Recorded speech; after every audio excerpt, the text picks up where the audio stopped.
आज हम लोग समझेंगे फिर से, है ना, नई प्रश्न के साथ में और नई एक्सरसाइज के साथ में है। एनसीईआरटी बोर्ड, है ना, बिहार बोर्ड का बुक है, जो कि बहुत अच्छा प्रश्न है, वीवीआई प्रश्न है पहला, है ना। जैसे एक्सरसाइज 12.1 का है, कितना है 12.1 का। जरा सही से लिख देते हैं ताकि बच्चों को दिखे सही से, है ना। एक्सरसाइज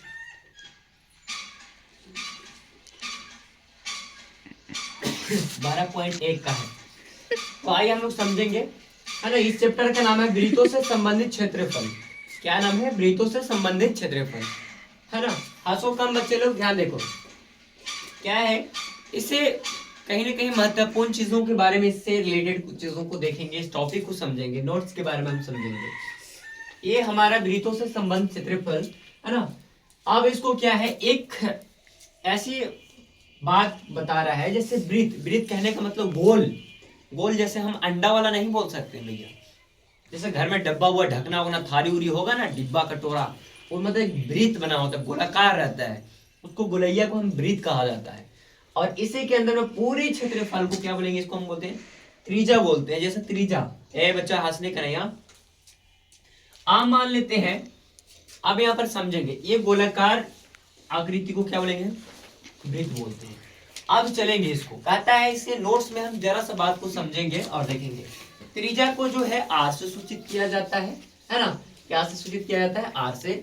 और व्यास जिसको हम डी से सूचित किया जाता है ना, है ना, डी से सूचित करते हैं। और दोनों त्रिज्या के लिए जब बात बताए तो एगो R1 एगो के R2, एगो के बड़ा अल्फाबेट एगो के स्मॉल अल्फाबेट, मतलब इन दोनों में कुछ को हम समझेंगे और देखेंगे। इससे महत्वपूर्ण जुड़ी हुई जो कि हमें जरूरी है यूज होने वाले सूत्र, उसका भी यहाँ पे लिखा हुआ है। दीर्घ वृत्तखंड का क्षेत्रफल पाई स्क्वायर माइनस, है ना, इंटू थीटा अपन 360 डिग्री पाई स्क्वायर माइनस 1, है ना, 1/2 आर स्क्वायर साइन थीटा। अब यहाँ तक हो गया। वृत्त का व्यास बराबर 2r होता है। वृत्त के परिधि 2πr होता है। यहाँ पे सारा चीज लिखे हैं। फिर वृत्त की क्षेत्रफल बराबर पाई स्क्वायर होता है। वलय का क्षेत्रफल मतलब इसी का होता है pi into r square minus r square. पता है अर्धवृत्त का क्षेत्रफल अब 1/पाई स्क्वायर होता है। अर्धवृत्त की परिधि होता है पाई आर प्लस 2πr। आप समझेंगे पाई का मान, यानी कि पाई का वैल्यू कितना कितना रखा जाता है। पहला होता है 22.7, है ना, सर 22/7। और तीसरा जो दूसरा होता है ना, 3.14 ये होता है। इन चीज को याद रखिएगा, नोट्स रखिएगा, ठीक है, हमेशा के लिए, हमेशा काम आता है जिंदगी भर। जिसको बोलते हैं ना कि पढ़ ले रहे बाबू, जिंदगी भर काम होता हो। साइन थीटा कॉस थीटा के लंब आधार पर खेती पटावे में बड़ा काम आता है। वीडियो बना है इसके बारे में। हाँ चलिए इसको हम समझेंगे। आज एक प्रश्न इसी से ले लेते हैं। इसका शुरुआत प्रश्न है। प्रश्न क्या है हम पढ़ते हैं, उसको सुनिएगा और ध्यान से गौर कीजिएगा। कहता है दो वृत्त की त्रिज्या क्रमशः, मतलब दो वृत्त दिले है। तो पहले है वो 19 दिले है, वो के 9 सेंटीमीटर दिले, 19 सेंटीमीटर 9 सेंटीमीटर। फिर कहता है उस वृत्त की त्रिज्या ज्ञात कीजिए जिसकी परिधि इन दोनों वृत्त के परिधियों के योग के बराबर हो।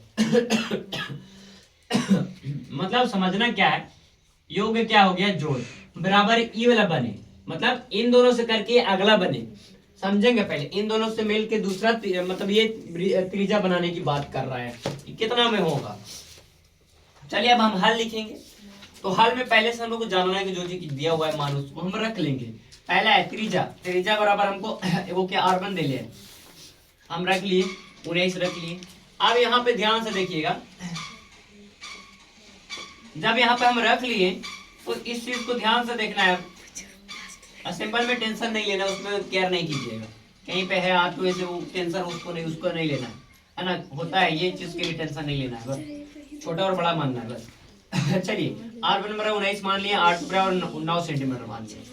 अब क्या कहता है, ध्यान से देखिएगा।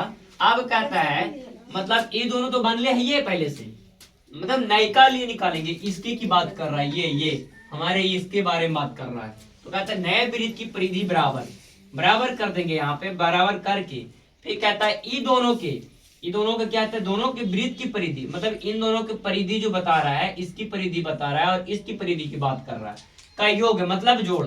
अब जब योग की बात कर दिया तो ध्यान से समझेंगे। ये हो गया। अब इसका नए वृत्त का परिधि, इसका परिधि 2 पाई r हो गया। इसका परिधि है, परिधि सेम रखना है 2 पाई r1 और इसमें r2 कर देंगे, जैसे ये जैसे जैसे लिए है ना मान r1 और r2 कर देंगे। चलिए इन दोनों में से एक कॉमन लेते हैं, 2 पाई r को कॉमन ले ली तो अंदर बचेगा r1 प्लस r2 बच जाएगा।